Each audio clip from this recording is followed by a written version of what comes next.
Hello, everybody. Welcome into Talladega Superspeedway. We are back in the Tuesday Night Thunder Series presented by RMR Money Racing, and we are excited because as the championship points continue to accumulate. We are seeing more and more drivers showing up weekly. I think that's because everybody's starting to realize just how big that prize winnings is going to be at the end of the season. But right now, everybody is in qualifying, getting ready to go, and I'm still getting a couple things set up. So do apologize if I go quiet a couple times. But right now, we are taking a look at Tony Cox out on track. Tony, one of the drivers, we saw him in the Discord saying that he really seemed to appreciate the series. So here he is back in the 72 car, still looking to get his luck turned around. So we might try a different strategy of maybe not talking about him so much tonight. That way we don't accidentally cause him to get in more trouble. How about Jimmy Reynolds out here in the 17 Reynolds wrap? It's a good-looking paint scheme. See what kind of lap he can put down. We got a couple other guys out here. One of them is going to be another fellow broadcaster, and that's Jacob Emery in the 20. We'll see if maybe he can get himself his first win the Tuesday Night Thunder Series here tonight at Talladega Superspeedway. And we have just about 2 minutes, 20 seconds left here in qualifying before everybody's getting ready to go back to racing. Haven't been at a super speedway here in a couple days, so good to be back, and I'm excited to call all the shots. We thank you for watching here on Ghost Racing Network with the Green Ghost. And I will be right back as we watch these guys qualify.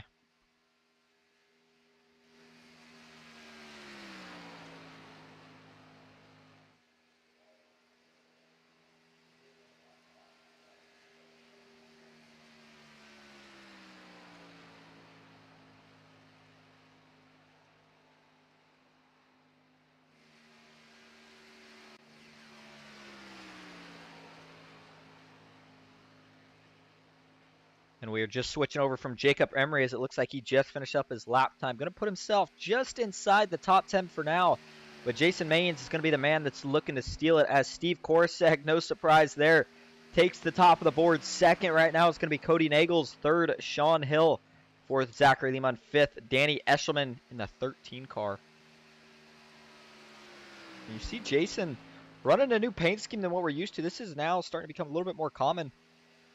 Also a little bit different, as we're used to seeing Jason in a Chevy, but tonight he's in a Toyota Supra, and we'll see if the luck changes around for him at all.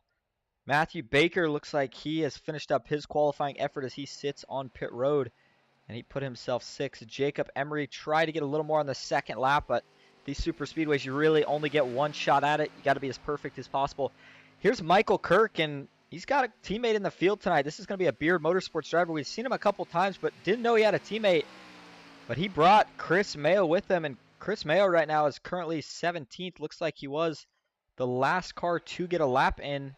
As of right now, Michael Kirk's also going to try to get a lap in at the last second. But it's one of the new teams. They're a small team with only two cars, but it'll be interesting to see if they can stick it to these big guys. Looks like we already have the usuals of Tony Cox fans seeing if he can maybe get a win tonight. Good to see you in here, Duck Duck, as well. Tarina, Shirley, Mike Morrison. Hope everybody's having a good night here on a Tuesday night, just about into Wednesday here. This race might get finished up just before midnight, and that is going to wrap up qualifying as white flag is out. So we're going to go trackside, get some things set up. We'll be right back.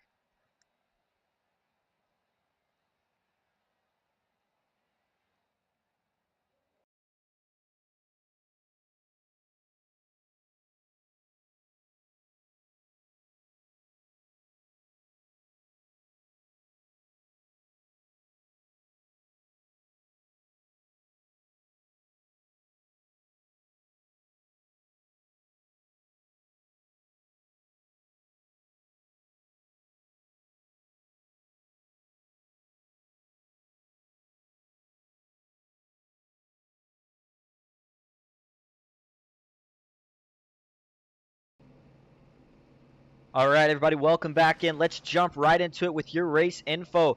We are at the Bad Fast Talladega Superspeedway for RMR Money Racing. More specifically, it is the Tuesday Night Thunder Series. We've seen this series now a couple weeks. The racing continues to provide, and it is starting to grow. That's what we like to see.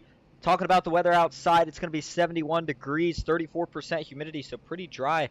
Partly cloudy skies and 2-mile-per-hour wind. We are in the NASCAR Xfinity Series, 60 laps, 100% fuel, unlimited tires, one fast repair fix setups, and there is going to be a stage break at the end of lap 20, so that means the caution will fly on lap 21. Getting a little bit more into your track details, it is a giant 2.65-mile superspeedway oval. Track temp right now looks to be sitting at a pretty toasty 121 degrees. So these guys are going to be slipping and sliding around, even though the weather outside itself isn't that hot. And with the new iRacing update that came out today, these guys might be struggling a little bit more. I've heard a couple drivers talking about in practice that you can really feel the back end moving around a lot more now when you get pushes than what it used to be. Getting into your starting grid on the pole, we saw it. Steve Korsak will be starting for Dale Cup. First on that inside. Outside is going to be one of his Dale Cup teammates in the field. That's Cody Nagels. Third is McCall Motorsports' Sean Hill. Fourth, Zachary Lima. Starting row 3 is going to be Danny Eshelman and Matthew Baker. Garrett Maines starts 7th. To his outside, his teammate and dad, Jason Maines. Mike Davenport will start 9th for Team PGR. Matt Hutchinson in 10th. Jacob Emery 11th. 12th is going to be Jimmy Reynolds. 13th, another Team PGR driver of J.R. Miller. 14th, one of the fan favorites, Tony Cox. 15th, John Ellis Jr. 16th, Brandon Broadfoot. Jeremy Osborne and Chris Mayo make up row 9. Michael Kirk and Daniel Eberhardt, row 10. Moving back to 21st, it's going to be Daniel Eberhardt's teammate, Dylan Jones, and that's going to be a dangerous duo, Daniel Eberhardt and Dylan Jones, that is. Good to see them back in the field tonight. We'll see what they can do. Christopher McCall does start 22nd. 23rd, Ken McCall Jr. to his outside, Team PGR owner and founder, Michael Triscaro. A couple more McCall Motorsports drivers making up row 13. It's going to be David Sheets in 25th and Mark Vondell rounding out the field in 26th position. So 26 cars here on a Tuesday night is a very impressive field. We're going to see a ton of good racing. Let's get the grid down, get down trackside here. Give another shout out to the man out in front. It's going to be trying to keep this field under control, at least until the end of that first stage. That's going to be Steve Korsak, but they will be going 3 wide in almost no time, so he is going to have a lot on his hands. If his teammates, though, can stay where they stand right now, it's going to be a little bit hard for Sean Hill to try to make a move, and we know Cody Nagel, Zachary Lima are probably going to stick behind each other, at least in the early going. Gonna be a little bit different to see if everybody gets right back to the aggression.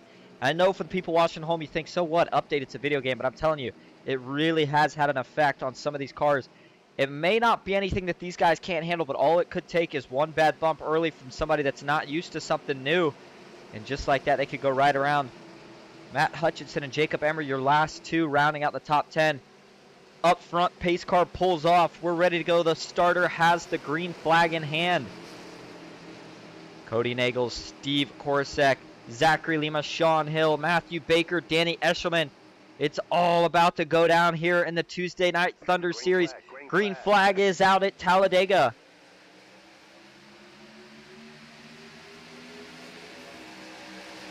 Pretty good start here for Steve Korsak. He gets clear of his teammate. Will he try to jump to the outside? Might feel a little bit more comfortable with that 6 on his bumper, but he would certainly like to control whichever lane has the momentum.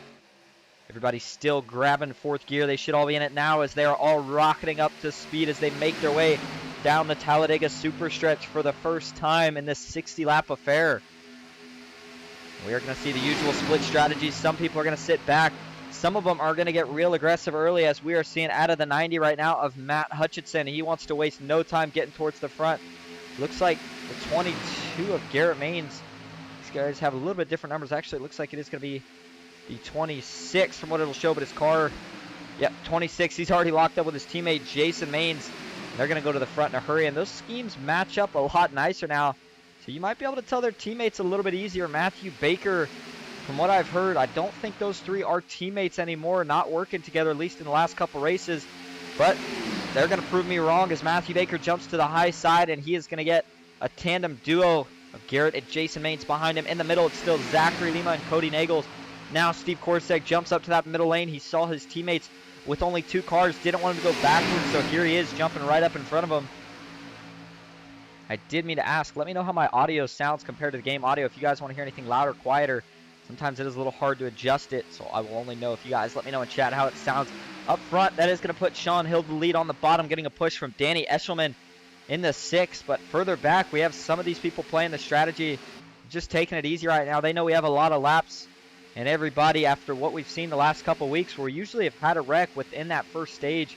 A couple of the people that are usually up here being aggressive, such as Michael Triscaro, are sitting back early. Christopher McCall in the 94 has a couple of his teammates in front and one of them behind. Mark Vondell behind. It's going to be David Sheets and Ken McCall Jr. just in front. And they're looking at Daniel Eberhardt in the 23. Dylan Jones up there as well. Dylan Jones is in the 25 just in front. Looks like they went back to their pretty simple paint schemes. And we do have quite a different amount of teams in the field tonight. Some of them smaller, some of them bigger.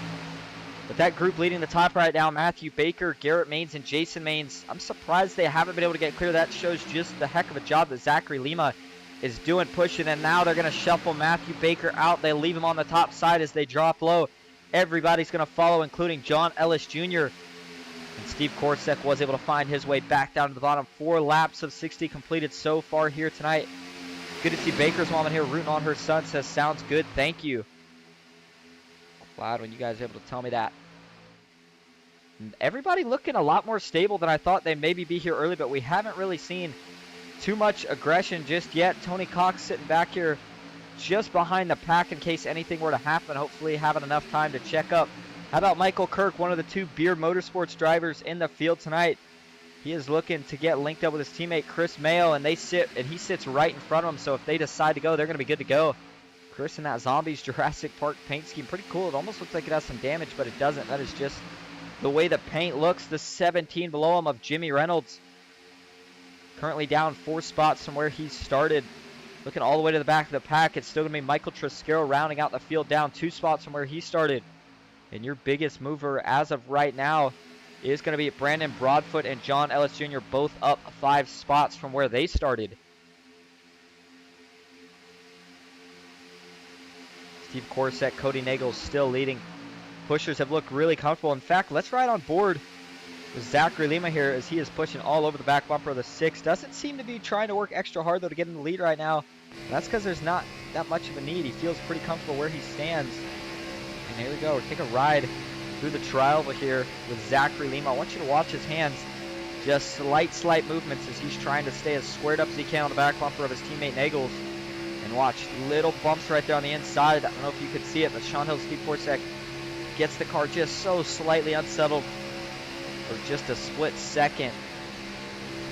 Zachary looks like he's trying to ride just a little bit lower, get a little bit of air to that nose. We can't see it here, but these things all have temp gauges for oil and water temps. If that starts to get high, blinking in the red, you are in danger. But look at that 3rd lane, the charge here from Garrett Maines, and he is going to take the lead. Can he get clear? He's getting a big push from his teammate Jason Maines, and as they rock it in turn 3, he does. And that's going to move it out of John Ellis and Jason Maines on the top lane. Wow, that was a power move, kind of came out of nowhere. They must have timed it up. They set it up for the backstretch. And new leader is going to be Garrett Maines.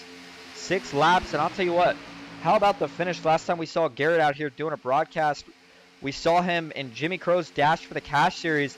Him and Vicente Guerrero had one of the closest and most insane finishes I've ever seen. They actually started wrecking at the line. Scoring had showed that Vicente got it, but Garrett Maines beat him by just under a thousandth of a second as they were both sideways coming to the line. Pretty wild. Garrett looking to work off that momentum, though, tonight. And as he is one of the Coca-Cola Series drivers, one of the best in the business here to do it. And I think when it comes to super speedway racing, he's going to be one of the guys you want to try to follow if you are trying to get to the front. Matthew Baker sitting in the middle of all this mess. He currently rides 9th, down 3 spots from where he started. He's going to have to work a little extra hard, though, as I think he's maybe looking for somebody to work with tonight. He's got Mike Davenport, another one of the Team PGR drivers in the field tonight, on his inside. Chris Mayo and Michael Kirk are still riding around on the outside. They don't look like they're in a hurry to go anywhere right now. Neither does the 24. Brandon Broadfoot sitting on that bottom. Jeremy Osborne in 17th back here in the 10th. Tell you what, though, Jeremy was showing quite a bit of speed in practice. I saw him top the board a couple times. Qualifying effort maybe didn't go quite as nice as he wanted it to, but that 10 has a lot of speed tonight, and we'll see if he can capitalize on it, as he might try to work with some of these other drivers, such as Tony Cox. And then we have the group of McCall Motorsports boys who all are going to probably sit back here until at least that stage break is over. And we know they like to pit because they have 4 or 5 guys, and they'll try to pull away from the rest of the field. Seeing all this 3-wide action up front, they are staying back right now.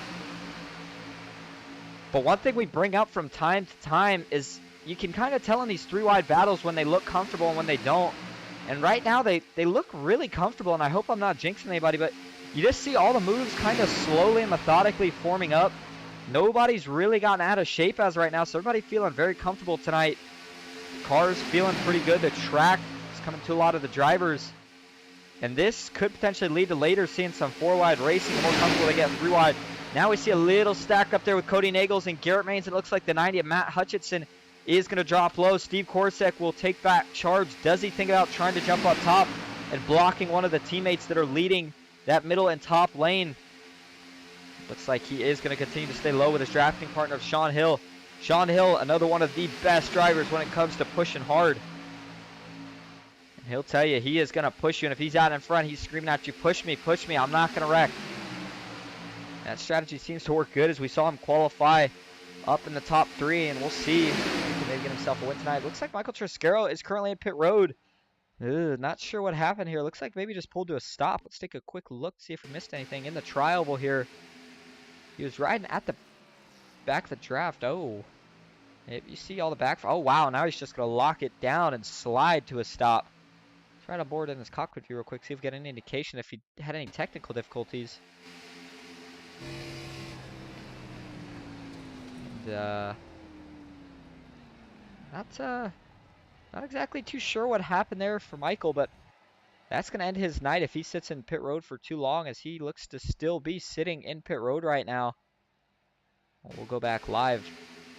Yep, he is still sitting in pit road. Mark Vondell currently the last car in the field. Nobody is a lap down except for Michael Triscaro.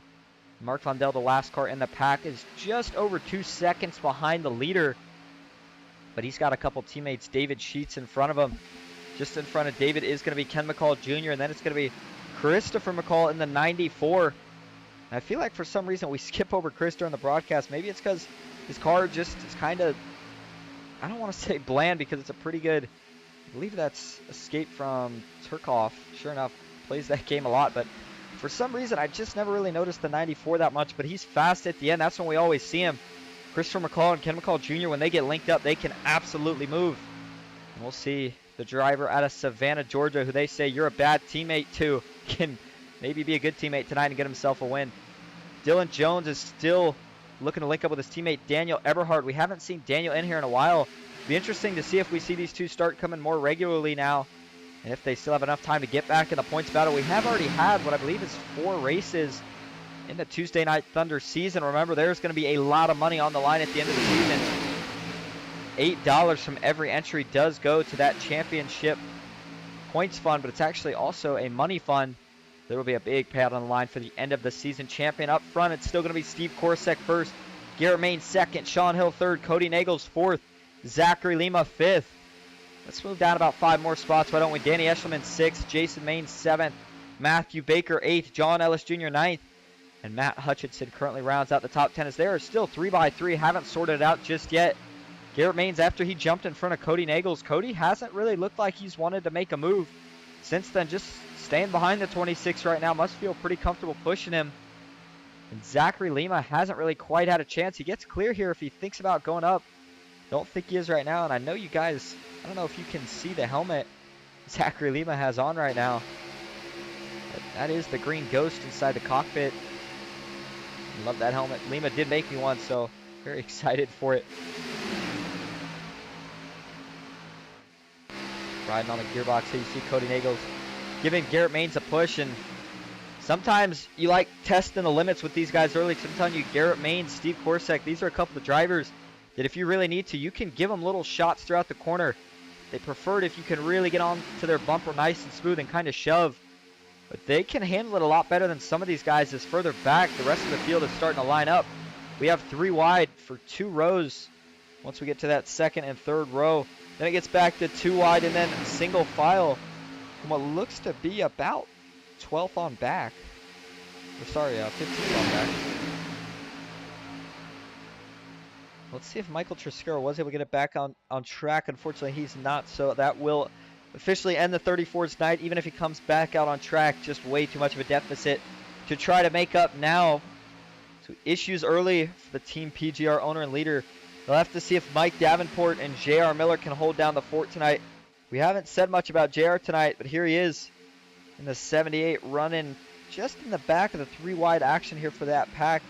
He's only going to have one teammate to work with now, and that's going to be Mike Davenport, who is down 4 spots from where he started, up in 13th. And then you see Michael Kirk And Chris Mayo for Beard Motorsports still just kind of riding around up in that third lane, but it looks like maybe they're going to start to try to get to the back bumper. They might think it's go time as we are approaching 5 laps to go here in the only stage of the race. And that second run that we have, if we were to somehow get no caution, because I'm telling you, these guys look pretty clean so far tonight. And fuel will be really, really close. You'd have to save hard to have a chance at it, but it might be doable as everybody is now going to go back to 2x2 throughout the entire field. Garrett Maines does drop to the bottom lane. That opens it up to Cody Nagels up top. Steve Korsek will become the pusher on the bottom with Zachary Lima trying to get that 6 car out in front. Now we see Daniel Eberhardt going to take it 3 wide again on Jacob Emery. He is trying to get to the front, and he is probably looking for his teammate right now in Dylan Jones, but he's going to have to look pretty far back as Dylan is just riding around the bottom right now. Doesn't look like he wants to make a move. Ooh, the 6, Danny Eshelman. Not sure if he had an issue or just wants to get out of the chaos, but he has fallen to the back here as we will be coming to 4 laps to go in the stage this next time. As the field continues to work around, let's go to the back, look a little bit again. You look at your track map.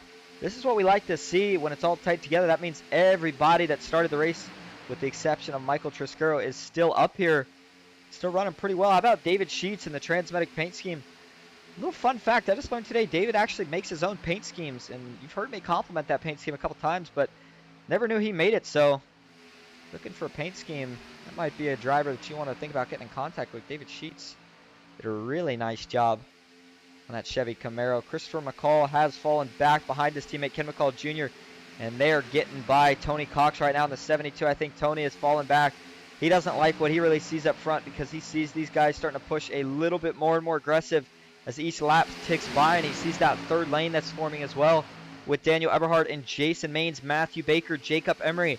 Now we see Matthew Baker is going to dip back down to the low side. We'll see if Jacob decides to stay high. It looks like Matthew Baker was just trying to pull a little bit of extra draft as he now jumps back up top.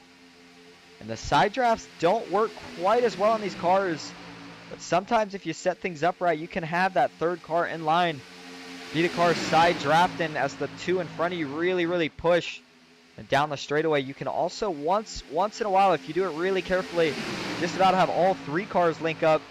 But the general rule is to not push the pusher. We'll see who's willing to risk it. Ooh, the 90, Matt Hutchinson got a little offset. That is going to cause that inside to lose a lot of momentum. Everybody checks out of it. Daniel Eberhardt, oh wow, big aggressive moves. He goes all the way to the bottom line. I think he thought they'd be a little closer, but he does take the lead. Very impressive move right there from the 23 of Daniel Eberhardt. The 27 of Steve Korsek still leading the middle as he has jumped up in front of his teammate Cody Nagels. Up top, it's going to be Jason Maines and Matthew Baker at the line. That time it would have went to Jason Maines, but we still have 2 laps to go here in stage 1 of 1. Into turn 1. That bottom really is just not making the momentum that it once was. Garrett Maines is on the bottom, but it doesn't look like he's really found the back bumper of Daniel Eberhardt just yet. And if Steve Korsek gets clear, does he think about dropping lower? Does he continue to stay in that middle in front of his teammate? Here we go. Now we're seeing that charge and surge from the bottom line. Garrett Maines gets Daniel Eberhardt almost clear the 27. Now he does. But Daniel Eberhardt is not going to move anywhere. He knows how dangerous that 26 is. Ooh, the 6. Sean Hill almost makes contact with Steve Korsek. And it looks like that 27 has a little bit of damage for the back. Oh, is Garrett Maines pitting here? Looks like he might be. I think Jason Maines, maybe. Did I miss something here? I'm not sure. I thought Garrett Maines decided to pit. Maybe he didn't. No, he did, sure enough. And this is a little bit of an interesting call here by the 26 as he is by himself. Ooh, so we'll have to see how this works out. He's trying to get track position, but let's go back up front because it is the last lap in the stage. And it's Jason Maines leading up top. Cody Nagels in the middle. Steve Korsek on the bottom with Daniel Eberhardt pushing. And I'll tell you what, that middle and top and bottom lane actually all have insane pushers. Matthew Baker gets clear, makes a power move all the way down to the bottom. Jason Maines can't block it. He's waiting for help. Will we see a chance with the top lane? The 21, John Ellis Jr. has Jacob Emery behind him. At a turn 4 for the final time in the stage, Matthew Baker leads down low. Here comes a run from Steve Korsek and Jason Maines in the middle. Oh, he gets the 27 wiggly through the tri-oval at the line. It is going to be Matthew Baker winning stage 1. And that got really close. I think we needed that caution on this lap because if we had another one, I'm not sure if we were going to make it. We saw guys really starting to get more and more aggressive. But Matthew Baker, the driver out of Magnolia, Texas, looking good here early in the Tuesday Night Thunder Series. And hopefully it's a change of luck. We've seen him have a couple rough weeks with the Xfinity cars, but good to see him back out in front fast as it should be. Great racing to wrap up stage one. And as these guys all are getting ready to go in and pit, we're going to see if we can go get an interview with your stage one winner. Until then, we will go Ghost Racing Network side by side so you don't miss a thing. We'll be right back. Stick with us.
All right, everybody, welcome back to Talladega Superspeedway. Pit stops are underway, and our first and only scheduled caution of the night, and it was for the end of stage, and I am here with your stage one winner, Matthew Baker. Matthew, you got a copy?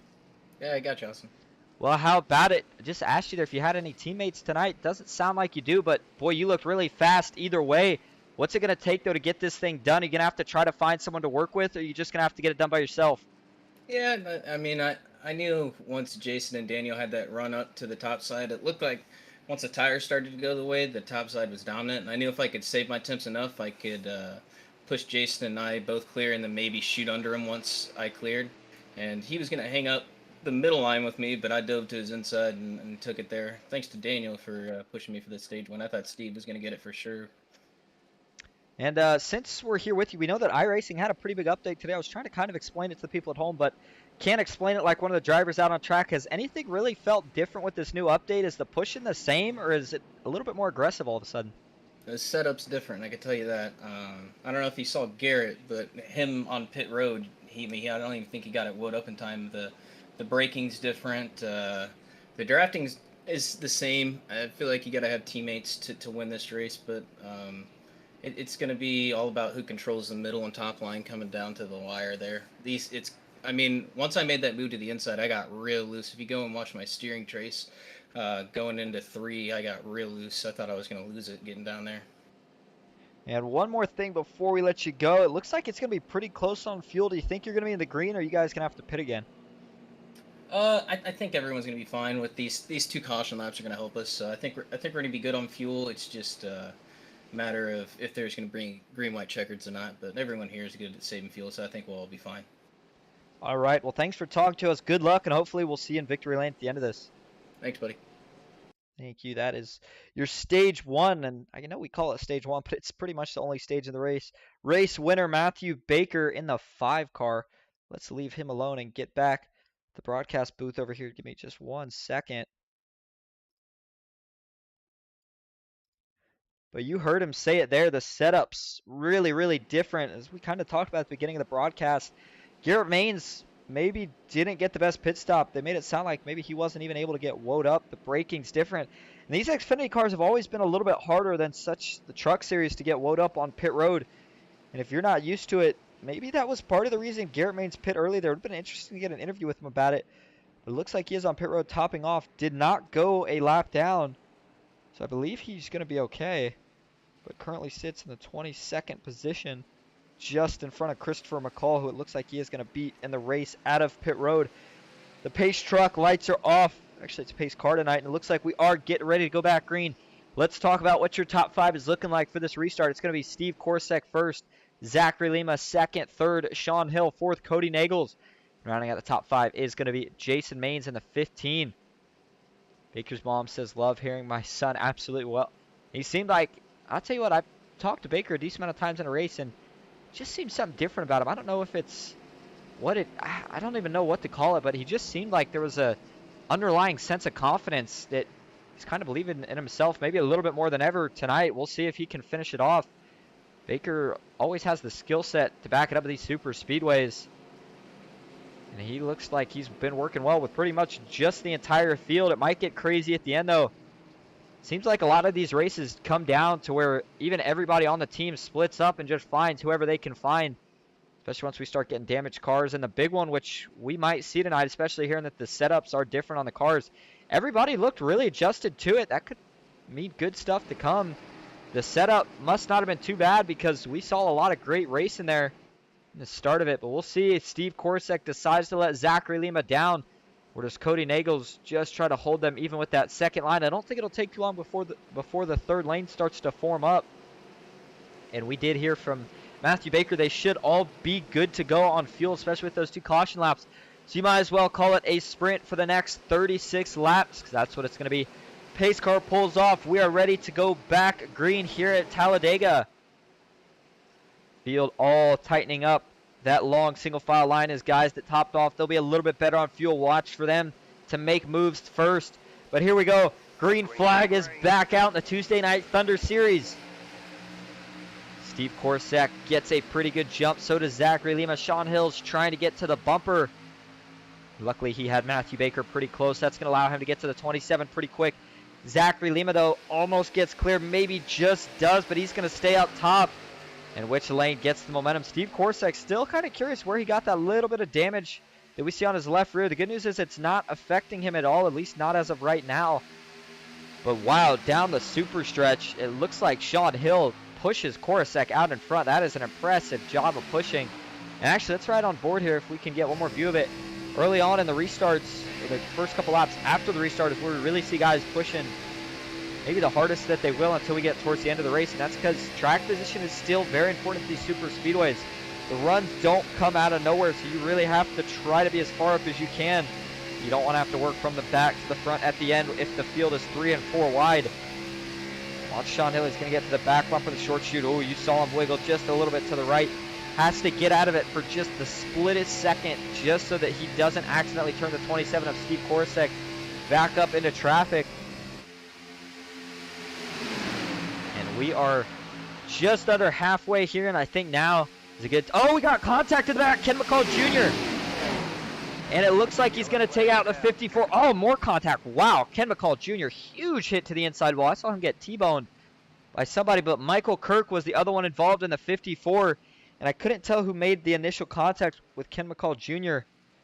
Well, the 54 gets back rolling, and I'm surprised to see the 03 back rolling on the apron, but that is going to be a fast repair for sure. Let's take a look at it. And it looked like, yep, sure enough, I mean, you already see it here. Somebody got turned, but what happened here? Was it a bad push, or was it somebody cutting somebody off? I'm thinking it's going to be a bad push based off the way he hit it. Oh, wow. I mean, this looks like a mess before even here because they're 4 wide. And this, let's see exactly how this is going to start. So you see they're kind of 3 wide here, but it's almost what I'd like to call like a lackadaisical 3 wide. They're not really tightened up. And they're not exactly side by side yet, but they are still technically 3 wide. Ken McCall Jr., right as he's going to take it 4 wide here, is where they really all of a sudden start to get side by side. And it looks like Garrett Maines was going to go with them. The 55, Mike Davenport, ooh, it looked like he was coming up a little bit. Oh, and that is going to send the 54 of Michael Kirk into Ken McCall Jr. I want to take one more shot at this. So watch the 55. Let's see if we can get a pretty good view of his line right here. So you see he's just about halfway on the white line. Let's see if he drifts up. The 54 looks to be holding a pretty steady line. Oh, man, that's so hard to tell from that view. See if we can get one more shot of it. Let's try from the blimp cam here. That's not going to give us anything either. What if we tried from the... Yeah, we're just not really going to see. We'll take one more shot from the chopper view. Kind of a hard angle to see it. Oh, here we go. This will be a good one. And it looks like... Oh, actually, that looks like the 54 was maybe drifting down a bit. The 55 may have moved slightly as well, but Michael Kirk maybe just the slightest drift down. They weren't really all that tight, so they just made slight contact, but that's all it took. Once they make the contact, it's on from here. Watch the hit that the 03 of Ken McCall Jr. takes right here. Boom, massive hit, gets all 4 tires off the ground. Things start spinning around like a topsy. Takes another shot off the inside wall. I wasn't sure exactly who he hit, and you see here when we show you the replay again, Michael Kirk, once they got tangled up here, they just kind of got stuck together on the outside wall for a minute before that sent Ken McCall Jr. sliding back down the track. There you go. And who did... Oh, I think that was Dylan Jones is who he hit. Yep, sure enough. Dylan Jones. Let's ride on board with a couple guys here. First one is going to be Dylan Jones. Watch his hit. Kind of comes out of nowhere here. He thinks he's fine down here. And then the 03, I mean, just shooting. He tried to cut it back the other way. It's just a little too late. And then watch Ken McCall Jr. This is going to be a pretty wild ride. Sometimes as a driver, you just got to let go of the wheel at this point. Watch this. Actually, let's back this up a little bit more to where this thing starts. You can see Ken McCall Jr. just never saw it coming, really. He's trying to turn off the 54 and kind of spins the thing out. Boom. That's a pretty big shot. Another one to the inside, safer barrier. And that will definitely be a fast spray. Let's go back live up front. It is going to be Steve Korosek still leading the way. Second, Zachary Lima. Third, Sean Hill. Fourth, Cody Nagels. And rounding out the top 5 is going to be Matthew Baker in the 5 car. Jason Main's just outside the top 5. He's got one of the guys that I think he's working with tonight in John Ellis Jr. Jacob Emery having a good run here. 9th. 10th is going to be Brandon Broadfoot. We did forget to mention Matt Hutchinson, who is currently in 7th in the 90, up 3 spots from where he started. And he has been a factor. I've seen him up here in the top 10 for pretty much all the time that we've been under green. Moving back, though, I'll tell you about how some of these other guys are doing in 11th. It's going to be Jeremy Osborne in the 10. Remember, showed a lot of speed in practice. And he's starting to show that speed as he has just about cracked his way back up into the top 10. He is 6 spots from where he started in the green. Mike Davenport down 3 spots, going the opposite direction. One of the 2 Team PGR drivers left in the field. And he does have his teammate J.R. Miller that's going to be starting to his inside in 13th. Garrett Maines 14th. Tony Cox in the 72 here in 15th. Good news for Tony is he's not had to use a fast spare yet, which has been the negative trend for him. So hopefully it stays that way. And he'll have a chance to go battle at the end of this thing. Chris Mayo 16th. And his teammate was involved in that last wreck. We'll get to him in just a minute. David Sheets 17th. Danny Eshelman 18th. Mark Von Dell 19th. Jimmy Reynolds 20th. 21st is going to be Daniel Eberhardt 22nd. Christopher McCall going back to 24th is going to be Dylan Jones. Dylan, one of those cars that was involved in that last wreck. He may have had to use his fast spare, and then Ken McCall Jr., of course, did have to use his fast spare after he took a couple of big hits. And then Michael Triscaro, who's been on pit road since early in the going after having an issue. We're not sure exactly what that issue was, but it looks like we do have a Michael Kirk fan in the chat now. It says, let's go Kirk. And unfortunately, even though he wasn't, or I guess I should rephrase. I was going to say, fortunately, even though he was in that last wreck, we saw how fast he's been so far tonight with his teammate Chris Mayo. And he's still going to have a chance to go battle this thing. But we are just about to hit the halfway point. So we still have 30 laps to go. Everybody is guaranteeably 100% good on fuel now. At least bearing no overtimes. Sean Hill has been running in the top 5 just about the whole night. Him and Steve Korosek started together, and it looks like they're going to try to see if they can work just as good as they were earlier. Again here on this restart. Second caution of the night. The first one, though, that was for an actual incident on the track that collected 3 cars. Thankfully, all 3 of those cars were able to return out on track. Ken McCall Jr. did have to use a fast spare. I believe the 54 of Michael Kirk did as well. I didn't actually get to him here. Oh, no, he has chosen not to. So Michael Kirk, it looks like, is going to try to maybe save that fast spare. Not sure just how bad the damage is. But let's see. Did he go a lap down from this? You got to hope not. And it looks like, so far at least, he hasn't. We're going to hope it stays that way. But the rest of the field is working their way through turns 3 and 4. So he's going to have to really hustle if he wants to get back up here in time. Don't think he's going to quite make it. It's going to be pretty close as you see the field there off 4. He is certainly hustling. This might pay dividends, though, later in the race, especially if we get a caution. He will have a fast pair when some of these guys may not. But here we go. Getting ready to go back green. Watch the 25. It is going to be really close. He's working his way out of turn 4 now. We still don't see him. There he is right there. And I think he's going to catch him just in time. Field rolling into the Geico restart zone. Green flag is back out at Talladega. And I do want to go back real quick to Michael Kirk. See if he's going to be able to hold on to this pack. He sounds like he's not really under power. Oh, and that is just because he's slowing down. He doesn't want to try the Kyle Busch restart that we have seen before. But the field is still getting up to speed. It's still Zachary Lima and Steve Korsak. Nobody has gotten the advantage just yet. Ooh, and that outside lane backs up a little bit. That's going to give them a lot of momentum right here.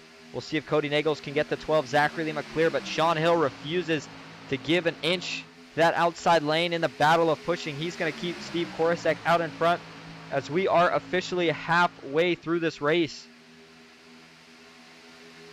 Jason Maines looks like he's backing up a little bit. I think I'd be a little surprised to see him go 3 wide this early, but he does have Garrett Maines just not quite behind him. They're being separated right now by Jacob Emery in the 20. But all it's going to take is that 20 to go out. And there you go. Garrett Maines going to shoot right below him. Jacob Emery is going to duck back in line in front of Jeremy Osborne if he can. Ooh, the 21 John Ellis Jr. Oh, that got tight. Oh, there was some contact. Does everybody hold on to it? We got one on the apron. I believe that is going to be Mike Davenport. Sure enough, it is.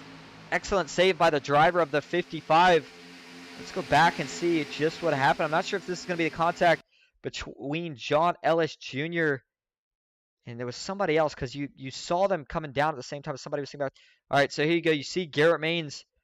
Watch Jacob Emery here. Nothing he's doing wrong, but he's getting ready to come down while John Ellis Jr., who's been working with Jason and Garrett's going to try to come up right here. I'm not sure if this is where the initial contact takes place, but it was my initial guess.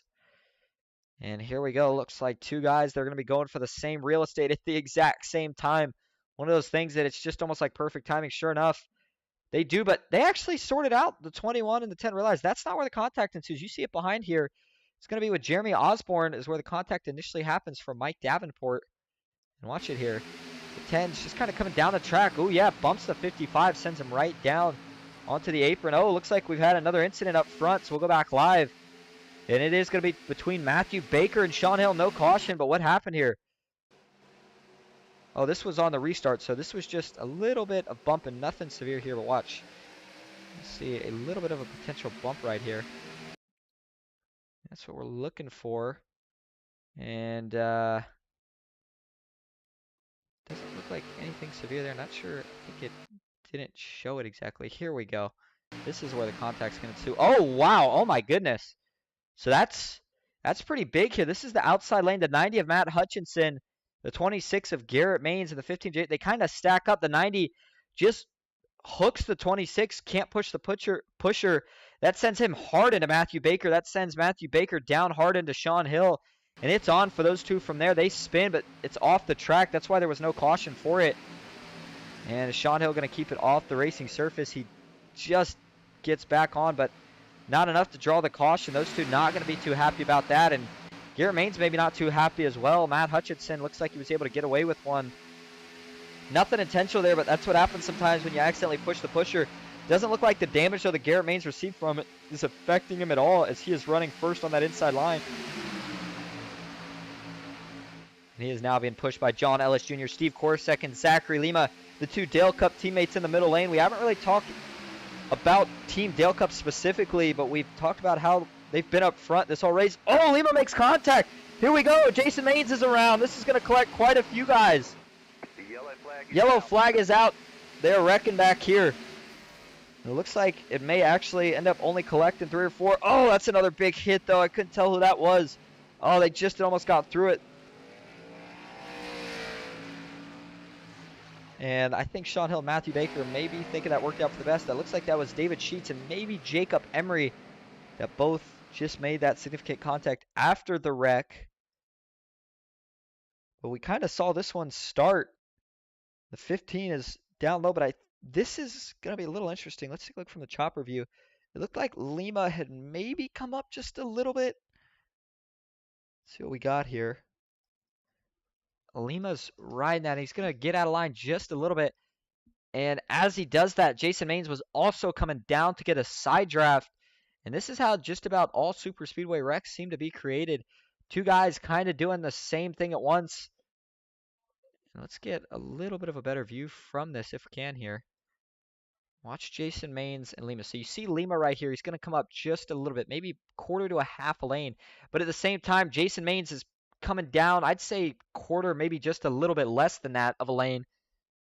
So Lima maybe coming up a little bit more than the 15 was coming down. But either way, they're going to make some contact right here. And that's all it takes. That sends the back end of Jason Maines a little out of line. The 20 of Jacob Emery, there's no way he can check up in time. So he gets into the back. And that gets in the 15, and now they just start wrecking from here. Oh, the 72, Tony Cox was in at the 24, Brandon Broadfoot. There's the contact with David Sheets. There's going to be some more contact here somewhere. Oh, right here, Jacob Emery sliding back up the track. Oh, that's a big hit. So the 20, I think, probably got the worst out of that incident. Go back and check from a couple different angles here. This is going to be from TV1.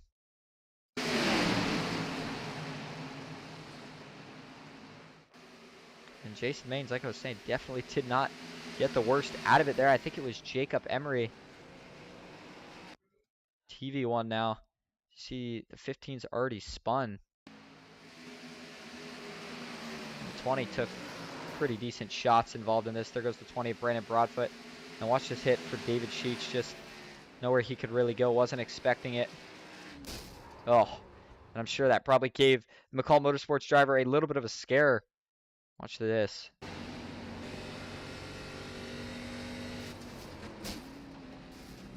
Got one big hit here. And now you see, he can't even see the 20 car just yet. Now he can, but just too late. Almost like a deer in the headlights. Sometimes you just lock up, know where to go. Did collect Tony Cox. I didn't initially see how much damage he got from it. So we'll play this wreck back one final time to see how some of these other guys, such as the 24 and the 72, fared through it. Oh, the 59, Mark Vondel made some contact. It looks like the 72, all things, yeah, actually that's pretty good damage. He does have a little bit in the front, mostly contained to the back, but I think Tony will probably end up using his fast repair on that one. Let's go back live up front, where it is going to probably be, as it is 25 to go right now, a 23-22 lap to go restart once we take the green. Steve Korsek still leads, Zachary Lima second. He's got a little bit of damage to the right side door from contact with Jason Maines in that last incident. John Ellis Jr. third, Cody Nagels fourth, Matt Hutchinson fifth, and it's going to be Jeremy Osborne just outside the top 5 and 6. But the reason I noted him, even though it wasn't in the top 5 just yet, because he is up 11 spots from where he started. That's a good run for the 10 tonight. He's looking very strong. Just behind him is the Blaster paint scheme for PGR of J.R. Miller, Chris Mayo in 8th. Looking for his teammate Michael Kirk, who as it runs right now would be starting right behind him in the 54. Good caution for him. I'll tell you who else this caution helps out is Sean Hill and Matthew Baker. Michael Triscaro is still off track, by the way, in case you were wondering. And Matthew Baker and Sean Hill needed that to catch the pack. David Sheets used a fast repair. Mark Vondel, not sure if he decided to use one or not. Couldn't tell how much damage he initially had. Mike Davenport trying to catch the pack now. The 20, Jacob Emery, he certainly had to use his fast repair. And Brandon Broadfoot, Jason Maines were the last two that were involved in that. Well, Tony Cox as well, but he's up a spot, and it looks like he did use the fast repair he had, so he is going to be on borrowed time as well. And real quick, while these guys are pacing, we might be getting the one to go signal right here.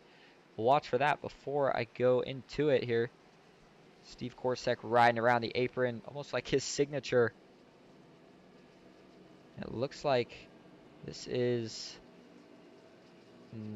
indeed going to signal the one to go. So these guys will line up, get ready. And as they do that, quick reminder of where Ghost Racing Network is going to be next. We head over to PGR tomorrow. Yes, usually they're on Thursday. But tonight, with Ian not being here, he's out of town. Michael Triscaro has decided to switch times with Jimmy. The Dash for the Cash race, which will be on Thursday, and we will be broadcasting that one this week. But back to what is tomorrow. It's going to be the Blaster 133 and the PGR Intimidator Super Speedway Series. Excuse me. 50 laps of the Craftsman Truck Series at Talladega Superspeedway. Practice 9:30. Green flag at 10:05. Make sure you don't miss out. At least stop by. Let me know how you're doing. Say hi. It's always good to see how everybody's doing each night of the week. And let's go back live up front, where we are going to see Steve Korsek, Zachary Lima try to dominate a little bit more. It looks like we do have Ron Morris in the chat. And I was going to say, I didn't actually read the first message you did there, Ron. But I remember from last time at the GoCock 76, you was saying it was Ron Morris. Says, turning it on. My lunch break. It's your lunch break right now? Oh my goodness. Oh, I forgot you're working the night shift. That is brutal, man. I don't think I could do that. Holy cow, this is about my bedtime. Talking about a lunch break. Whew. Good luck out there, Ron. Get the money, but man, be careful. Dang.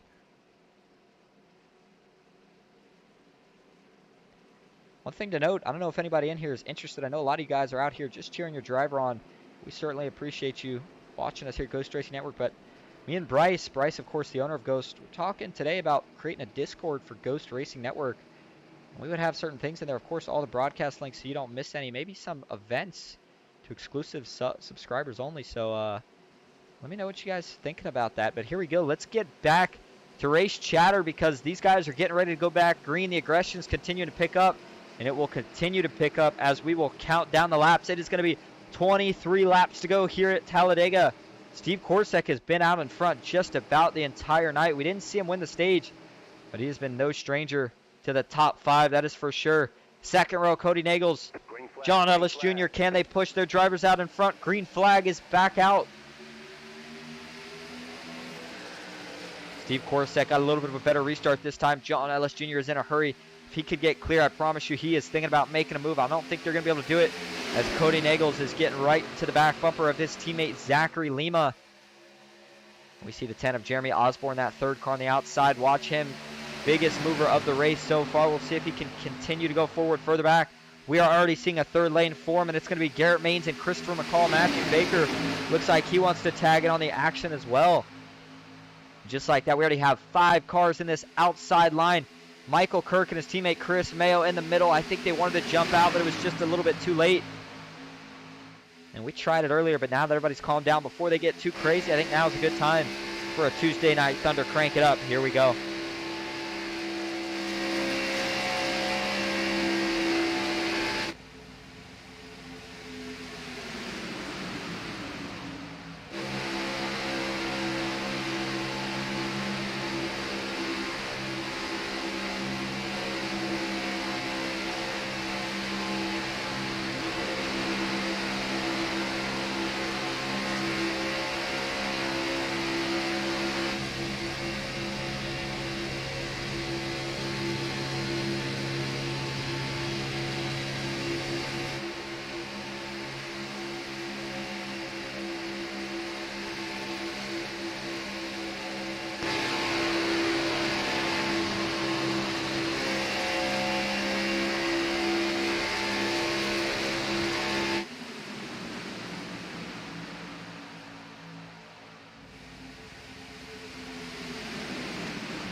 And that is going to do it for tonight's segment of Crank It Up. During this segment, though, guess who took the lead? McCall Motorsports' Christopher McCall with an absolute blinding move. Him and Garrett Maines, 3 wide on the outside, went all the way to the front. And I think Garrett Maines likes pushing that 94 for now because he followed him right down to the bottom. Steve Korsak and Zachary Lima are not done fighting, though, up top. And it looks like Christopher McCall actually is getting all he can handle right now. I thought maybe they'd be a little bit better connected, but you can see Garrett Maines is really, really pushing hard on the back of the 94. Steve Korsak trying to get clear down the backstretch, and he does. We'll see if he tries to drop low. And he is going to stay high for now. We are now in the final, well, we will be in the final 20 laps once we cross the line. This time, Zachary Lima finally starting to show his true power here late in the running as he is keeping his teammate out in front. They almost have 3 cars clear, and now Garrett Maines is going to force his way through the middle. Didn't like that him and the 94 weren't making that much progress anymore. Oh, they're going to wreck. It looks like the 10's around. Can they hold on to it back here? Don't come back up on track. Oh, they do, and they're going to wipe out a couple guys in this one. Oh, that was a big hit for Danny Eshelman, who went pretty hard up into the wall. Looks like not Michael Kirk, but his teammate Chris Mayo was in it. Oh, man, you always worry about that when you see a couple guys lose it entering turn one. Sometimes you just can't get it woed up before you make it to the turn. That's what it looked like there. Boy, Matt Hutchinson, the front end of that thing destroyed. Cody Nagels, he's got damage all around as well. Let's take a look at it. We initially saw a couple of these guys went off track, and I think it was Garrett Maines, and I couldn't tell who else. Oh, it's going to be the 10 of Jeremy Osborne. So let's, I guess, see how this first starts, and then we'll work from it from there. Looking at the chopper view, there's going to be some slight contact. So you see Garrett Maines right now is gotten in front of the 10 of Jeremy Osborne. We'll start it all the way back here. We'll go to Garrett here. All right, so watch this. Real slow. You see the 20. Oh, excuse me. Back this up a little bit. So you see that the 26 is 3 wide right here. The 10 of Jeremy Osborne, they look like they're fine, but slight contact here. They save it, and looks like they go back, and then right here, ooh, that was an interesting looking one. I'll tell you what, they make these hard to judge sometimes. So it looked like initially maybe the 10 actually just coming down a little bit. So I think the first contact is the 10, and then you'll see Garrett Maines come up, maybe slight contact here, and that's the one that gets him turned around. So watch this one more time real quick. You see the 10, I think he came down a little bit right there maybe, but then Garrett Maines the second time, just slight contact. He might have been trying to side draft really hard, but once they make that contact, that sends them both onto the apron, and then right here you're just saying, come on boys, save it. They do a good job initially holding on to it from completely spinning themselves around, but they're not going to be able to get it checked up. It is really flat and a lot of speed to try to scrub off. Garrett Maines has the wheel turned. Looks like he's trying everything he can, but right here is where they're just not able to save it. Garrett Maines back up. He hits Christopher McCall. Matt Hutchinson gets sent up into the wall. Danny Eshelman takes a pretty big shot. So does Sean Hill. Danny Eshelman gets up on the wall. It looks like everybody else was able to dive through it. We'll see if there's any more contact. I think Matt Hutchinson maybe gets into it here with somebody else. And 90 still sliding. Oh, I think I know how this is going to end. Cody Nagels further back if you can see it. Oh, there's some more contact right there. That might be where Cody got some of his damage. I'm not sure where Chris Mayo got most of his damage in this one, so we'll take another shot back at it. Oh, and Chris is that 30. And plays back for you. That's going to be where he gets the damage from Cody Nagels. Did he actually trying to get it wound up, make some contact with the back of the 6, who he was trying to avoid? Just nowhere to go. We'll show you in real time because this is how quick it happens. I want everybody to watch. I mean, there's just like no time from when this starts to how quick it is. And I mean, we'll go to Christopher McCall here, show what I'm talking about, because actually, I bet even more than him, Matt Hutchinson probably scared the heck out of Matt here. Watch from the cockpit view of the 90 here. So they're getting ready to go in turn one. So this is what he sees right here. And right here, he's thinking, okay, well, we'll go around. This should be fine. He's riding along. No problems. And boom, just out of nowhere, gets shot right in the left door. Sends him right up into the fence. And he's going to take a couple more hits. Danny Eshelman maybe got it worse than some of these guys in terms of just no clue that it was really happening. You hate that those guys couldn't get a wood up, but it's hard, and we'll show you cockpit view from them here in just a moment. Show you that they were certainly trying. And this is where we'll take one more look at it here. Right on board with Garrett Maines, so you can see just how hard he was trying to get this thing wound up. Fortunately, it was just too hard, and we'll show you the dashboard too. We'll kind of show you how this starts here if we can. There's the first contact. And they just weren't really able to ever get off of each other. Ooh. And I gotta take one more listen to this. Watch his RPMs. Let's see if they drop pretty significantly.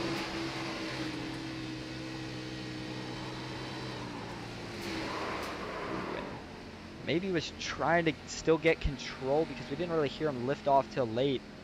And obviously we know he wasn't trying to go back in the field, but he may have still been trying to actually get the car under control. And to do that, he still had to stay on the throttle. Either way, though, that might have been our biggest caution so far of the night. And it is going to leave Steve Korsak out in front. And he likes to see this, I got to believe, because it ticks laps down where he doesn't have to worry about using a fast spare, and he gets to continue to lead. Behind him is going to be his teammate still, Zachary Lima, actually on the outside of him. Behind him is going to be Matthew Baker, who is teammate list tonight, but here he is running in the top 3, so he finds another way. Daniel Eberhardt 4th, and Jason Maines rounding out the top 5 as it works. Let's look in real quick on the McCall Motorsports team, as they are the biggest group in the field tonight. Actually, before that, see how some of these other drivers are doing. Chris Mayo looks like he's gotten that 30 all fixed up. He's getting ready to get back out on track with his teammate Michael Kirk in the 54. Little bit of a rough night here to start for Beard Motorsports, but they still have a chance, so we don't want to give up on them just yet. Looks like they are still both on the lead lap. Mark Vondell is one of the McCall Motorsports driver, currently the lowest running one, but he is up 3 spots from where he started. Christopher McCall is going to be just in front of him. And if we move up to find the next McCall Motorsports driver, it is going to be Ken McCall Jr. in 12th. And looking for Sean Hill, I might have actually skipped over. Sean Hill is actually going to be the next, well, technically to the outside of Ken McCall Jr. in 13th. And David Sheets is up here in 12th. So we saw Matthews use his fast pair earlier. I told him before the race I wanted to see him be aggressive. But David told me, he said he stays in the back to try to avoid those wrecks. Fortunate thing that you really like, part of the nature of the beast of these tracks, you see it all the time, is it doesn't matter where you are. Sometimes it feels like you could be so far back, you don't arrive on the wreck till it's over, and somehow Talladega finds a way to get you involved in it. The lights are off. That means we are going green this time, so it will be 15 laps to go. And if you are just tuning in, 4th caution of the night. You're watching the Tuesday Night Thunder Series here in RMR Money Racing. It is going to be a top 5 payout tonight. Exact payouts, I'll try to get a better figure for you next week, but the thing that most of these guys have their eye on is that championship prize at the end of the season, which will probably be well over $1,000 if I had to guess, just based off what the amount of money we're taking in each week is $8 for every entry fee goes to it. 27 guys this week, over 20 last week. I mean, it adds up quick. Here we go. Steve Korsek, Zachary Lima into the Geico restart zone. Green flag is back out at Talladega. Dead even restart, but Daniel Eberhardt is the pusher. We haven't seen him up here pushing since the end of that stage, but I think personally he's one of the most aggressive pushers out here, and we'll see how quickly he can get Lima up to the front. There's a reason that 23 car finished second in the podium 500, almost won it. Fortunately, kind of got put in a position where he didn't really have a chance at it. Right at the end there, just got side drafted hard, and side drafting is what we'll see towards the end of this as well. Kind of why I bring up that point. Each lane will start to pin the lane below them harder and harder as each lap goes on. Didn't take long to get 3 wide going. It's going to be Ken McCall Jr. up top. Garrett Maines we saw pushing Christopher McCall last time. This time he's going to try his luck with Ken McCall, and we'll see just how quickly they can get to the front. Does anyone try to jump up in front of that line? Dylan Jones has a chance, and sure enough, I think he was thinking about doing it. Ken McCall Jr. is going to stay committed here through the trial with the 25. Still no move just yet, and it looks like if he waits too long, he's not going to have a shot at it. But Danny Esselman is that 3rd car. They're really waiting for his help up in that top lane to get to the front. They don't have it yet. But here comes Garrett Maines, who he's going to give a big push to Ken McCall Jr. down the backstretch this time. They are going to get blocked, though, by the 78 of J.R. Miller. He's ready to go to the front. Ken McCall Jr. is going to now switch over to the pushing role. And it looks like Garrett Maines wants no part of that. He's going to drop to the middle. He's seeing if he can find his dad, Jason Maines, his teammate, on the bottom lane right now. If they could both get to the top and get clear some of these guys, they may run out of time because we are seeing that 3rd lane continue to creep up. J.R. Miller is now on the door of Dylan Jones. Daniel Eberhardt still pushing Zachary Lima. And we are coming to 13 laps to go here. We're going to take just a quick break. It'll be our last break of the race. It won't even be all the way. Actually, hold that thought because we got a lot of shuffling in the middle. Still 3 wide. Zachary Lima got clear to the bottom. Daniel Eberhardt now in the middle. And it is Dylan Jones up top. Somebody had tapped the wall, but they all saved it.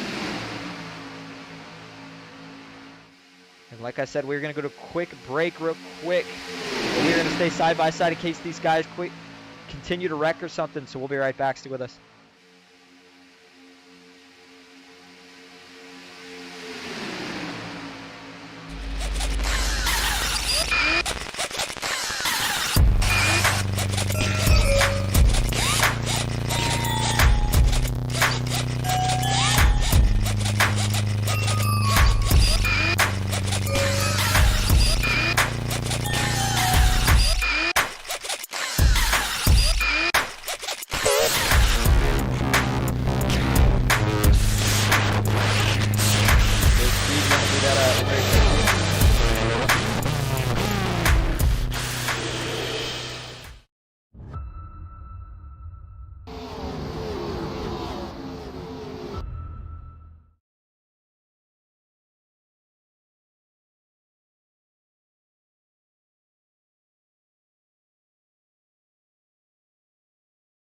And I didn't really tell anybody as we went to break, but the reason we were going to break is because we had a driver here that wants to do an in-race interview, and I'm interested to hear it, and that is going to be Steve Korosek, who currently sits in 6th place. Steve, you got a copy? Yeah, I got you. Well, I don't know how you can sit here and talk while you guys are going at 190 plus miles an hour, 3x3, but what's your game plan right now as you're sitting on that third car on the inside? Just trying to manage temps. That's the big thing here today. It's the track temp's so hot, so just trying to stay cool and stay up front. That's the plan. See if we can do it. I was going to say, it looks like you and one of your best friends and teammates, Zachary Lima, is right in front of you. Are you two just going to try to work as one unit here at the end? And if you guys get clear, you going together, or do you guys split up and try to break the lanes apart? I think we're going to try to stick together, but we got Cody Goat with us too. All right, well, but we'll be good. Well, I'll let you guys go, though, so you can focus in on these last 10 laps. Good luck. Thanks for talking to us. And we will let them go real quick as they are still 3x3.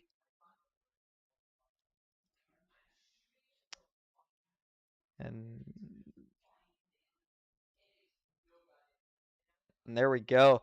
Hope everybody did enjoy that. Really appreciate Steve giving us that interview. A little bit of a different perspective than when we do it when they're under caution, because right now they are 3x3. Thankfully, they didn't wreck while we were during that break. And now we'll see if Steve Korosek, Zachary Lima can have a shot at it for Dale Cup. Garrett Maines leading the middle. Didn't take him long to get back to the front. Matthew Baker is leading the outside, and on the bottom it is Daniel Eberhardt. If you are further back, it's go time, but where can you really go? They are 3x3. Will we see anybody attempt a 4th lane? We saw it once earlier. Didn't work out on the backstretch. Caused one of our cautions. But you heard temperatures are a problem. These guys are getting really hot. Remember, the track temp when we started was at 121 degrees. And these Xfinity cars, they get hot in a hurry. But Daniel Eberhardt, will he think about backing up if this lane... We heard Zachary Lima. I actually heard them say something about when they were backing up to cool down, somebody else was backing up. Everybody playing mind games with each other at these super speedways is one of the things that makes it so exciting. Further back, Sean Hill's going to drop out of the pack. He wants no part of this chaos. He figures if he has nowhere to go, he might as well wait and see if they wreck. Mike Davenport. Oh, Jeremy Osborne's going to go around. Caution is out. Couldn't tell if he collected anybody else. Believe he may have just made contact with someone. Don't know if he fully collected anyone else. We saw him go around entering turn 3, and this is going to set up for a pretty quick sprint to the finish. But here we go. Let's take a look at it. He is trying to get that thing rolling through the grass. Oh, and did he? I'm not sure what happened here. You see Jeremy is in the middle right here. Play it nice and slow for you. Watch the 10. Let's see. Does he come down here potentially? This is entering turn 3. Ooh, looks like the 10 just kind of comes down. And it makes contact with the 94 of Christopher McCall. Oh, he's going to make decent door contact with Christopher McCall. Oh, Tony Cox. Nowhere to go. Makes contact. The 10 sends up into the wall. Pretty big hit. And he's also going to get into Dylan Jones. Dylan Jones may have actually net-coded through him, though, which would work out pretty good. And let's see here. Yeah, that's a big, big hit for the 10 into that outside retaining wall. Ooh, the 17, that's Jimmy Reynolds. We haven't talked about Jimmy much, but he was kind of playing it quiet tonight. I think trying to make it to the end, and that's going to give him some more damage. We'll see how it pans out for him. Tony Cox got some damage out of that. I'm not sure just how bad it was. Ooh, you see it on the front end here. Yikes. Hopefully it's not too much for the 72 to continue. It's right on board with him here. Watch, you'll see the 10 just kind of come down. Yep, there you go, 94. Maybe just a little bit of wiggle, but that's what you're able to do because he's kind of in his own lane still with that wiggle. But once Jeremy comes down just a little bit, Tony makes contact. The good news here is you see that little RPM on his dash. It's not flickering. And he is still in 4th gear. He's going to need to run a little bit higher RPMs, but hopefully he doesn't have any engine damage. And if so, it's just very, very little. We'll have to find out here. Let's go back live. Looks like Baker's mom does ask, will this be bad for their fuel? It should not. Everything as of right now is just continuing to help their fuel because you got to remember, they were all good to go on fuel when we had that restart. We are not in overtime just yet. We are still in the race. So these laps under caution are just slower laps where they can coast and save and should just let them go longer on fuel. Initially, it was going to be if we started to get into a couple overtimes, fuel may have started to be a concern. Don't necessarily know if that's going to be the case now, as they're getting plenty of time to save with all these cautions that are starting to fall late. We saw a clean first stage, and then all of a sudden, things start to get messy, but that's just kind of the nature of how these races go late in the going. And as it runs, your top 5 right now is going to be Daniel Eberhardt sitting in first. That's one of the Road to Pro drivers. To his outside is going to be one of the Coca-Cola Series drivers, and that is Garrett Maines. Zachary Lima third, Matthew Baker fourth, and Danny Eshelman, the last driver currently inside the top 5. Steve Corset, Ken McCall Jr., a couple drivers between 6th and 10th. John Ellis Jr. just outside the top 10. Jared Miller for Team PGR. He's going to be looking for his teammate Mike Davenport, who is in 10th. Looking back, Tony Cox, he's still out here. That is the good news. We'll have to see if he decides to come back down, repair some more damage potentially. Michael Triscaro's race ended early. I'm not sure if he had an issue or what, but he is done, not back out on track. Looks like Jeremy Osborne is going to try to get back out on track, but unfortunately Jeremy did use his fast repair earlier in the wreck that he got in with Garrett Maines. Now it is going to be just trying to limp that thing to the finish. You see a lot of damage, no rear bumper on it at all. Brandon Broadfoot in the 24. Wow, he is also really beat up. No front end or rear end. Well, actually, there's still a rear end, but probably not for long in the 24. David Sheets has a little bit in the back. He should be fine. Jacob Emery looking clean. Mark Von Dell's got some front end damage. Jimmy Reynolds we saw with a little bit of back damage. And he may have decided to use his fast repair. And sure enough, he did, because you see the dent popped right out of the back of that thing.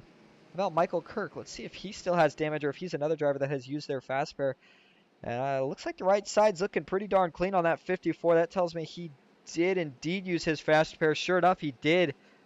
So he's ready to go now. All these guys realize it's go time. They need the fastest car under them possible. If they wreck, so be it. They wreck. Thank everybody one more time for tuning in. I hope everybody is enjoying the broadcast here on a Tuesday night. Kind of getting close to Wednesday morning. The Tuesday Night Thunder Series continues to not disappoint. We'll see if we get a photo finish tonight. And Garrett Maines, Daniel Eberhardt, those are two of probably the most aggressive drivers in it. Matthew Baker is going to be lined up behind Eberhardt, it looks like. And it looks like Lima will be lined up behind. Actually, no, it looks like, because this is the one to go. I'm sorry, so they were just swapping spots. So it is going to be Matthew Baker behind Garrett Maines and Zachary Lima behind the 23 of Daniel Eberhardt. It is going to be a 5-lap shootout. Everybody's good on fuel. Tires, forget about them. If you had a fast repair, you might as well have used it by now. And if you got one in the pits, you might be getting ready to use it, because it is checkers or wreckers now. That high side usually has the momentum down the backstretch, but Daniel Eberhardt's going to do everything in his power to make sure that is not the case. Zachary Lima's been up front all day. So is Steve Korsek. He finds himself back in the fourth row, just to the inside of Ken McCall Jr. We'll see if they can make their way up. Baker's mom says, thank you for the broadcast. Absolutely. Thank you for being here. Good to see you guys out here, and we're glad to know that you're enjoying it. And we might get some happy interviews. Don't forget, we will be interviewing your top 3 right after the race. And if Matthew Baker can pull this thing off, if we heard him say he's not working with anyone tonight, that would be a very impressive victory. Tuesday Night Thunder, by the way, one last reminder before I forget, we'll be back next Tuesday. It's, of course, every Tuesday. That's oh no! Oh my goodness, what is happening? Holy cow! What did we just watch? Oh no, the restart's gonna have to be waived or something here. Oh no, what just happened? Matthew Baker, Mike Davenport had some sort of major mechanical issue. These guys are still racing up here. This is absolute chaos. Surely they'll waive the green, or they'll bring the caution back out. Here we go. Yeah, caution is back out. Holy cow, guys still scattering. That is one of the craziest things I've ever seen. What just happened? I think the 55 of Mike Davenport must have just had some mechanical issue, and I almost couldn't believe what I was seeing there. I thought maybe I was just super tired, because that was incredibly... What just went wrong here? Watch the 55. First, we got to ride on his cockpit. I don't know if his throttle maybe just stuck here or something. Watch this. This is absolutely bizarre. This is Mike Davenport. Oh, this is not Mike Davenport. It was Mike Davenport, but this is a different... Holy moly. And he's actually on the outside lane here. What in the world?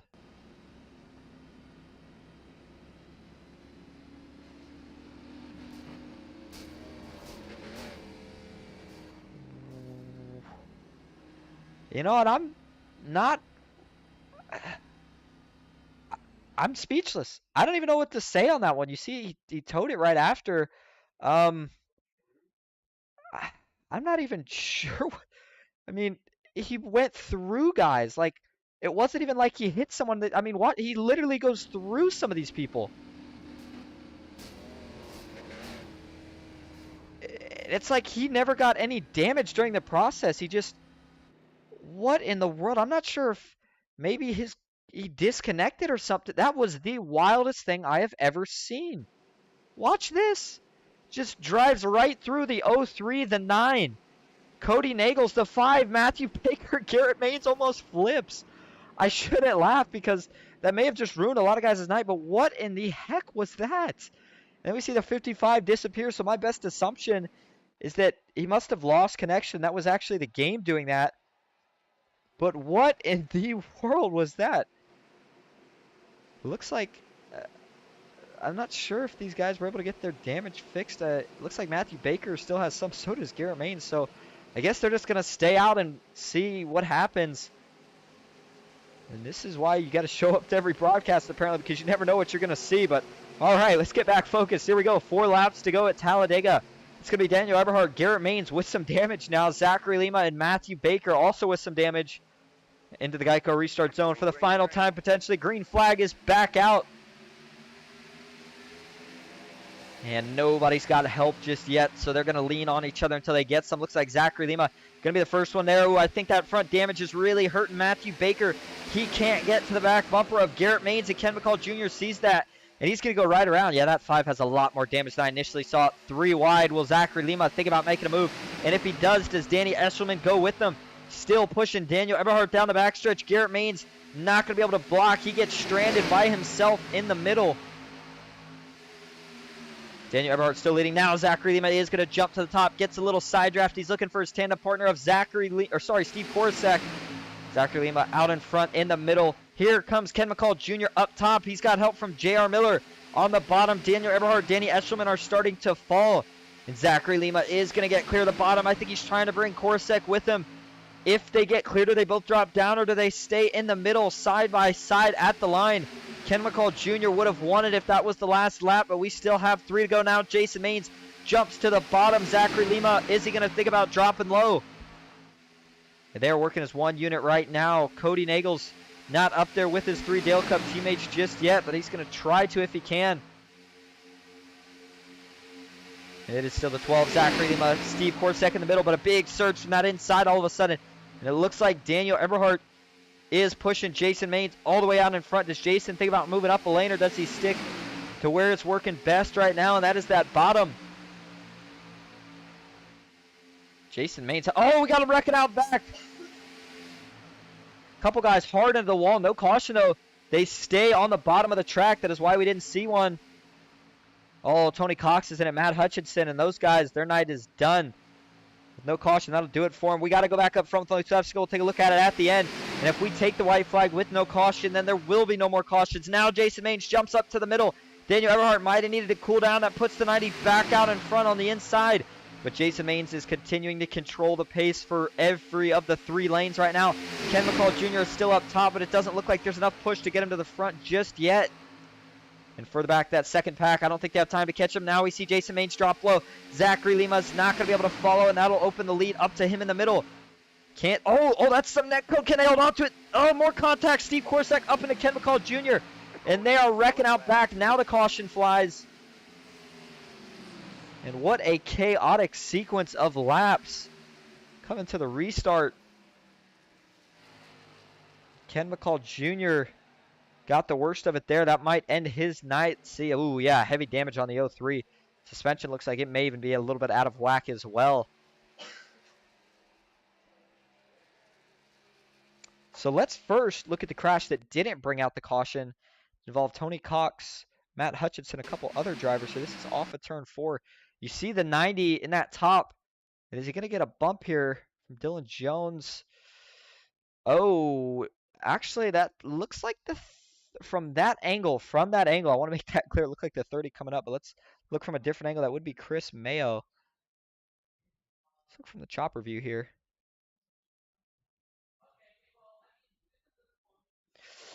Ooh, that one's a little bit closer than I think it initially had looked like. Watch.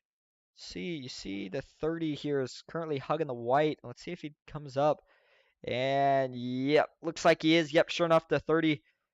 Chris Mayo, not anything absurd, but starts to slide up a little bit, and that gets him into the 90. Once they make contact, they slide. A couple of big hits right here. Tony Cox, wow, got T-boned a couple times after already hitting the inside wall. And Matt Hutchinson, Chris Mayo both took some hard shots there as well. Right on board here real quick with Chris.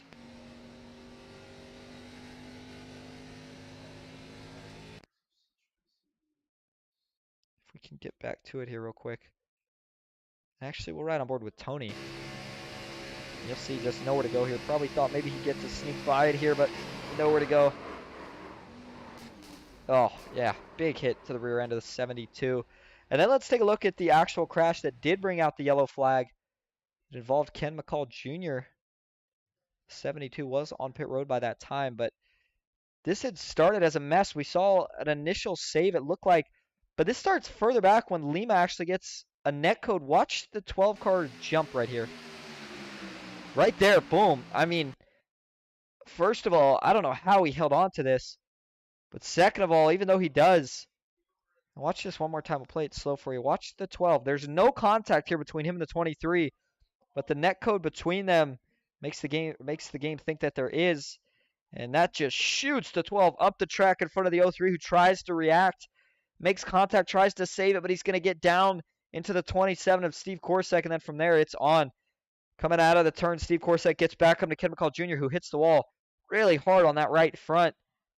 Good news is, I think everyone else was able to escape this without incident. Steve Korsak, of course, will have some damage.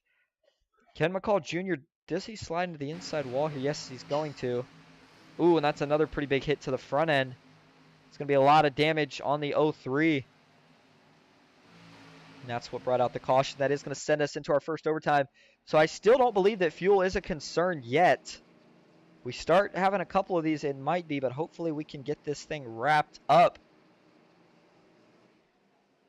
Talking about your current top 5, it's going to be Jason Maines first, Daniel Eberhardt second, Danny Eshelman third, Dylan Jones fourth, and Garrett Maines rounding out the top 5. Boy, it has been a crazy night. We saw a lot of green racing early, a lot of clean racing. Started to get a little bit hairy. We saw a couple cautions, and then we saw that incident with the 55, Mike Davenport again. He is out of the race now. You got to believe that was just, I think he disconnected, and that was actually the iRacing AI taking over. And that was one of the craziest things I've ever seen. I can't imagine what some of the drivers must have been thinking when all of a sudden they're getting ready to go green. They just get slammed in the back. They're spinning. And then race control probably had their hands full too, trying to figure out, oh man, we got to get the caution back out. Crazy stuff. BB was doing race control tonight. BB, one of the people that we see in here a lot in the chat, him and Duck Duck Goose. Got to be honest, maybe the top 2 that I see in here the most, but glad to see BB out here helping out. Going to be some races, charity races starting up for BB most likely in the near future. We will be streaming the big ones here on Ghost. Make sure you tune in to those. Once they get started, we'll make sure we get you all the info on them. Jason Maines with Dylan Jones behind him. Daniel Eberhardt and Dylan Jones are teammates, so if they can link up, they will stay together to the line. And Garrett Maines, that third car on the inside, is probably trying to find a way to get up with his teammate Jason Maines, see if they can dominate. And if you are still here, you like what you're seeing, well, glad that you're enjoying it. And if you don't mind, give us a like. But it is going to be 2 laps to go. Quick reminder, the overtime rules, if we take the white flag, no more cautions. We'll finish this thing off, whether they wreck or race it back clean. However, if we get a caution before we take the white flag, then we will rack them up and do it again.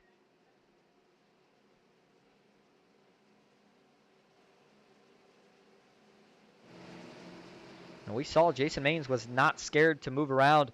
Blocked low, blocked high, whatever he had to do to keep himself out in front. We'll see if he tries that again, as it looks like we have 21 cars still in the race. 22nd through 26th have retired for either technical difficulties or an incident.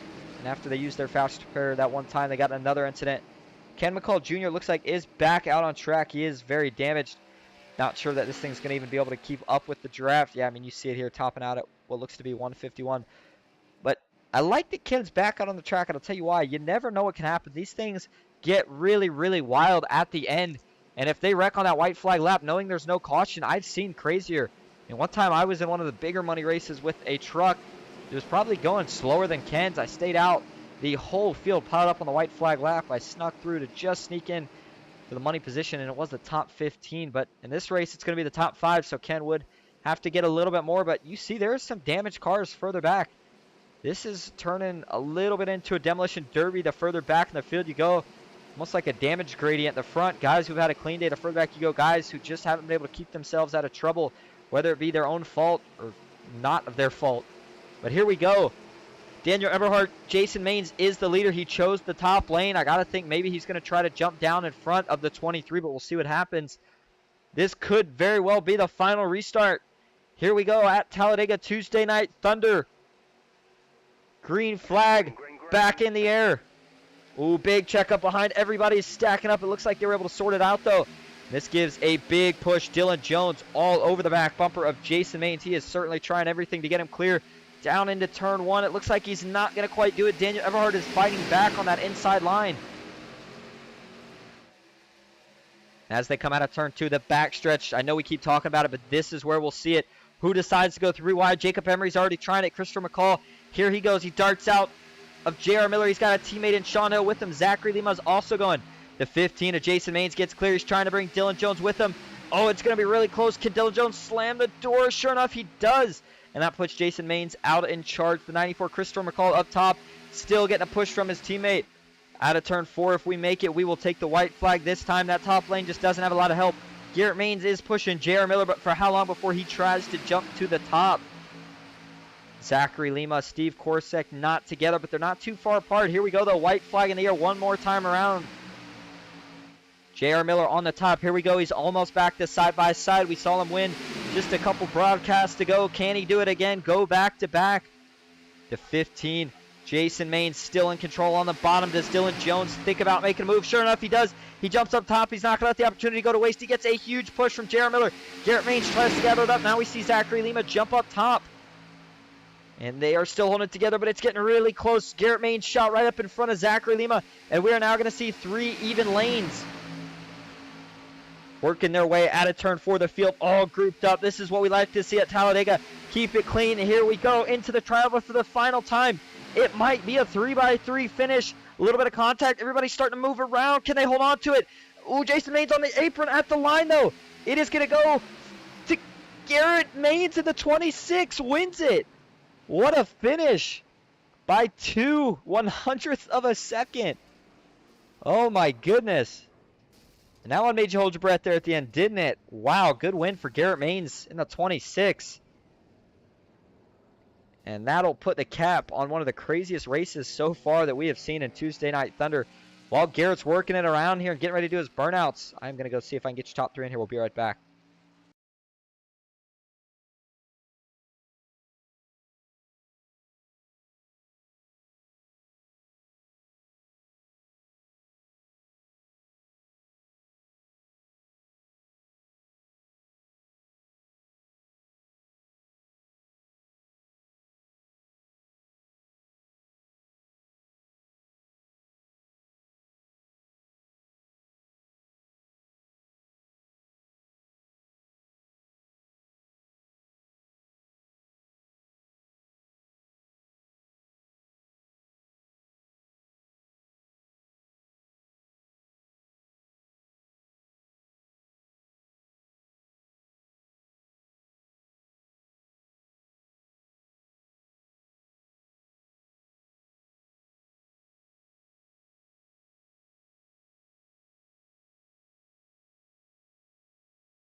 And while we are waiting for your top 3 to get in here, we will go over your finishing results tonight. First place, as you saw in the photo finish right there, it's going to be Garrett Maines. Second, Dylan Jones.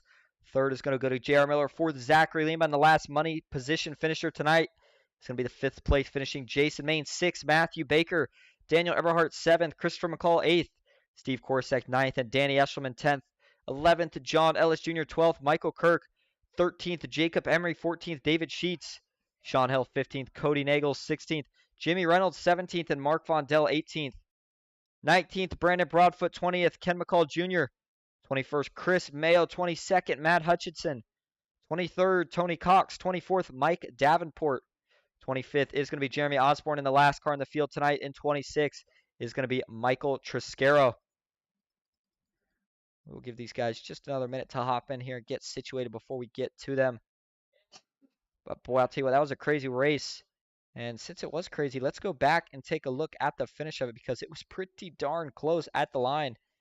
Garrett Main seems to love being a part of these really close finishes, as starting to become a common theme for him. And here we go. This is coming into the trial. I'm glad to see that everybody kept it clean because it made for a heck of a battle come to the line. Daniel Eberhardt gets a little off Jason's back bumper, gets into Baker, and that's what caused Jason to lose just a little bit of momentum. We see the 78 of J.R. Miller also loses contact with the guy he was pushing, but up top, Zachary Lima, that one little last shot that he gave to Garrett Maines, Garrett holds onto it here. Boy, he did get really sideways too. Holds onto it, and at the line, one more push, and that is how close it was. Not a lot of wiggle room, that is for sure, for the 26. Whew. Takes it by a little bit more of a comfortable margin than maybe I initially thought, but still, man, I know he had to be holding his breath there for a split second. Let's see if we have your top three in here and ready to go for interviews. I'll be right back.